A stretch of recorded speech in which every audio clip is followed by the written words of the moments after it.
India आप तक समाचार, कड़वा लेकिन सच।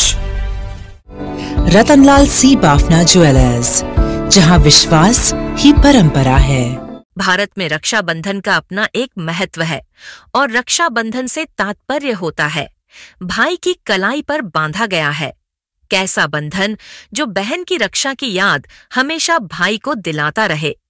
महाराष्ट्र में लड़कियों के लिए मुफ्त उच्च शिक्षा का प्रयोजन था और शिक्षा मंत्री चंद्रकांत पाटिल ने अपने वायदे को पूरा करते हुए लड़कियों की शिक्षा को बिल्कुल मुफ्त कर दिया, जिस वजह से लड़कियों की पढ़ाई में बहुत बड़ी सहायता होगी और यह भी एक भाई की ओर से दिया गया सभी बहनों के लिए उपहार ही है। सोमवार को शिक्षा मंत्री चंद्रकांत पाटिल जलगांव के दौरे पर थे और इस दौरान कई छात्राओं ने आने वाले राखी के त्योहार को देखते हुए चंद्रकांत दादा पाटिल के कलाइयों पर राखी बांधी और चंद्रकांत दादा पाटिल से बहनों के लिए अन्य सभी सुविधाएं देने का वादा भी ले लिया। मी राखी यासाठी बांधली चंद्रकांत दादा पाटील यांना की त्यांनी एका पित्याप्रमाणे आणि एका भावाप्रमाणे मुलींना समजून घेतले, त्याच्यामुळे मी राखी बांधली। माननीय मंत्री महोदया चंद्रकांत दादा पाटील यांनी विद्यार्थिनींच्या हितामध्ये जो 100% फी सवलतीचा निर्णय घेतला आहे, त्यामुळे आम्ही सर्वच खूप जास्त आनंदी आहोत। त्यामुळे आमच्या पालकांच्या आर्थिक वेतनातही खूप जास्त सहायता मिळाली आहे।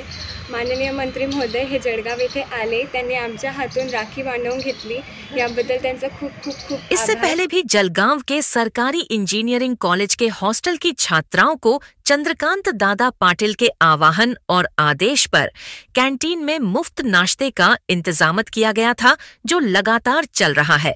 म्हटलं की मुलींनी थोडा आपल्या अडचणीवर निबंध लिहून आम्हाला पाठवावेत। मी उदाहरण दिले की शालेय विद्यार्थिनींनी काहींनी मला पत्र लिहिलं आहे की आमच्या गावाला बस येत नाही, तर 8-10 किलोमीटर आम्ही शाळेला चालत जातो, हे रिस्की आहे, म्हणून मग बस सुरू नाही करता येणार 5 पॅसेंजरसाठी। प्रायव्हेट एजन्सीला काही काम देता येईल का, यावर आम्ही शालेय आणि महाविद्यालय विद्यार्थ्यांचा विचार करतो। तर ते आव्हान मी त्यांना केलं।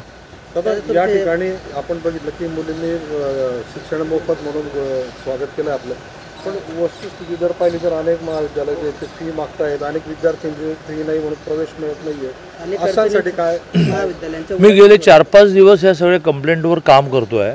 त्यातून असं लक्षात आलं की अनेक कॉलेजेसमध्ये ट्यूशन फी ते घेत नाही आहेत, पण अदर फीज जे असतात त्या आपण केवळ माफ नाही केल्या ना, gathering fee, magazine fee, Gymkhana fee. तर तोही फरक बघण्यासाठी आज सकाळीच मी आमच्या एक 10 माझ्यासहित 10 अधिकाऱ्यांचं एक हे काय म्हणूया आपण टास्क फोर्स घोषित केला आहे। आधी तर कडक GR काढला आहे की जे ॲडव्हान्स फी मागतील त्यांची संलग्नता ॲफिलिएशन आम्ही रद्द करून टाकू। मग त्याच्यातून 90% प्रश्न संपले। बरं, त्यांना आम्ही म्हटलं की आम्ही संस्थाही विचार करू ना, तुम्हाला कॉलेज चालवायचं आहे। मग आम्ही त्यांना बँकांचं लोन ऑफर केलं विदाऊट मॉर्गेज, त्यांना घाणवट द्यावी लागणार नाही संस्थांना, की आमच्याकडून जेवढे पैसे मिळायचे ते समजा डिसेंबरात येणार असतील, ऑक्टोबरात येणार असतील, यावेळेला आम्ही सप्टेंबरात देणार पैसे आहेत आमच्याकडे, पण कधी कधी डिसेंबर उजाडतो, तर तेवढा काळ तुम्हाला बँका लोन देतील आमच्या गॅरंटीवर।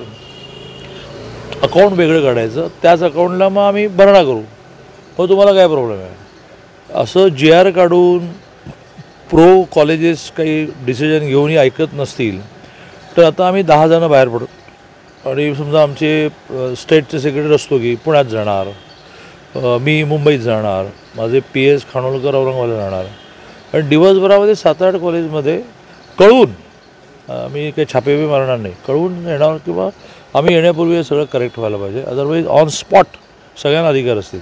सरकारी योजनाओं के अमल पर चंद्रकांत दादा पाटिल ने सरकार के निर्णय की जानकारी भी दी, जिसमें छात्राओं के लिए मुफ्त शिक्षा एक बहुत बड़ा फैसला बताया जा रहा है। आशा है कि सरकार इसी तरह से सभी छात्रों के शिक्षा को लेकर सकारात्मक निर्णय लेती रहेगी, ताकि समाज शिक्षित हो सके और मजबूत भी। जलगांव से धर्मेंद्र के साथ आनंद शर्मा की रिपोर्ट, इंडिया आप तक न्यूज के लिए। जळगावची नवी ओळख वस्त्रनगरी सुरेश कलेक्शन्स अँड क्रिएशन 80 फुटी कांदळदा रिंग रोड, राधाकृष्ण नगर चौक, छत्रपती शिवाजी नगर, जळगाव। सौंदर्य विश्वाची 73 वर्षांची परंपरा, Suresh collections end creation, Jalgaon. Hey guys, ताज़ा खबरों के लिए लाल बटन दबाकर सब्सक्राइब करें और तुरंत खबर पाने के लिए घंटी के बटन को दबाएं।